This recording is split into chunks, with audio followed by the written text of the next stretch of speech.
हजारों सालों से मनुष्य संघर्ष कर रहा है ताकि उसे सुख शांति मिल जाए, ऐसी अवस्था और विश्राम मिल जाए कि उसे फिर कुछ करना ना रहे, हमेशा के लिए आराम हो जाए, परम विश्राम की स्थिति हो जाए। यह लगभग सभी की मंशा होती है। मनोवैज्ञानिक कहते हैं कि ऐसी अवस्था प्रत्येक व्यक्ति ने अपनी माँ के गर्भ में रहते हुए अनुभव की होती है।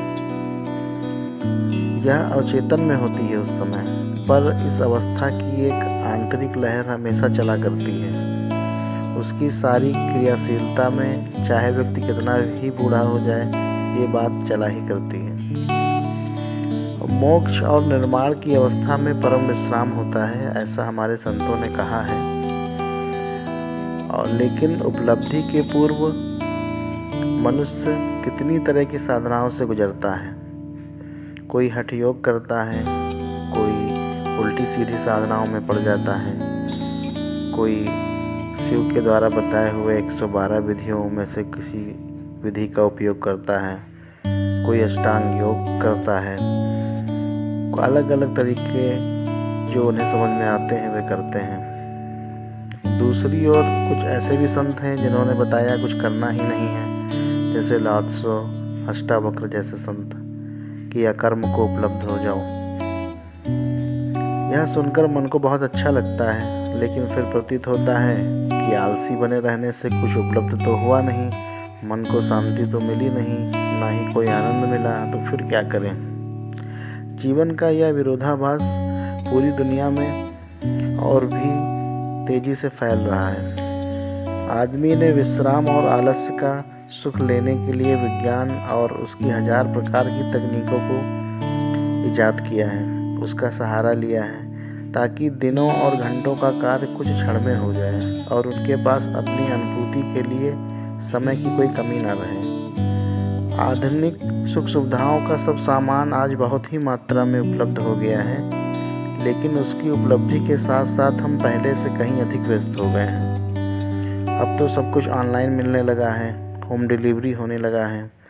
एक स्मार्टफोन पर आप अपना पूरा ऑफिस चला सकते हैं, पूरी दुनिया से संवाद कर सकते हैं। इस उपलब्धि में आपका बहुत समय बचना चाहिए था, लेकिन फिर भी आप कहते हैं कि आपके पास समय नहीं है, संबंधों में जीने का समय नहीं है, पति पत्नी आपस में मिल नहीं पा रहे हैं, उनको मिलने का मौका ही नहीं मिल रहा। अब तो हम सब गर्दन झुका के स्मार्टफोन पे ही लगे रहते हैं। वही गर्दन जो कभी परमात्मा की मूर्ति के सामने झुकती थी, अब वह गर्दन सेल्फी के लिए ही झुका करती है और दिन में अनेकों बार झुकती ही रहती है। आजकल वैज्ञानिक रिसर्च करते हैं और कहते हैं कि अगर आपने स्मार्टफोन पर आधे से घंटे से ज़्यादा लगातार आंखें टिकाए रही तो आपका क्रॉस आई भी हो सकता है। गर्दन तो वैसे ही अकड़ जाएगी, आप सिर उठाकर जीना चाहते थे वो भी भूल जाएंगे। और यह घटना अब करोड़ों लोगों के जीवन में बड़े पैमाने पर हो रही है और आगे भी होती ही रहेगी। और विज्ञान के ये सब गैजेट बहुत उपयोगी हैं और आप इनके संतुलित उपयोग से अपने लिए विश्राम को उपलब्ध हो सकते हैं। लेकिन मुसीबत यह है कि मन सदा नए की मांग करता है और आदत का गुलाम हो जाता है। इसीलिए जब मार्केट में कोई नई चीज़ आती है, कोई नया गैजेट आता है, तो हम बहुत तेज़ी से उसे लेने के लिए आगे बढ़ते हैं, क्योंकि हमें पता होता है कि पहले वाले से भी ये अधिक तेज और सलीक होगा। अब जैसे आईफोन 5, आईफोन 6, आईफोन 9, अब ऐसे बहुत सारे फ़ोन्स आ रहे हैं जो पुराने फ़ोन से बहुत अच्छे हैं, बहुत आगे हैं। उसमें बहुत सारी और भी सुविधाएं हैं। जो पहले बहुत धीमे धीमे चलता था वो और तेज़ चल सकता है। तो लोग सुबह से ही लाइनें लगाना शुरू कर देते हैं और गैजेट के लिए हम लोग फिर उसमें सीखते हैं और सीखने में ही बहुत सारा समय ख़राब कर देते हैं। अब सीखने में भी ख़राब हो रहा है समय और लेने में भी ख़राब हो रहा है समय। ऐसे उलझे लोगों के पास अब समय कहाँ है कि वे चांद तारों को निहारें, सूर्योदय को सुबह देखें, पक्षियों के गीत सुनें, बाहर घूमें, हरियाली को अपने हृदय में बसाएं। अब उन्हें तो सिर्फ गैजेट के रेडिएशन का ही अनुभव सुकून देता है। यह बात तो जीवन की सरलता ही विश्रामपूर्ण है। अब इस उपद्रव से निजात पाने का और स्वयं में ठहर जाने का उपाय क्या है?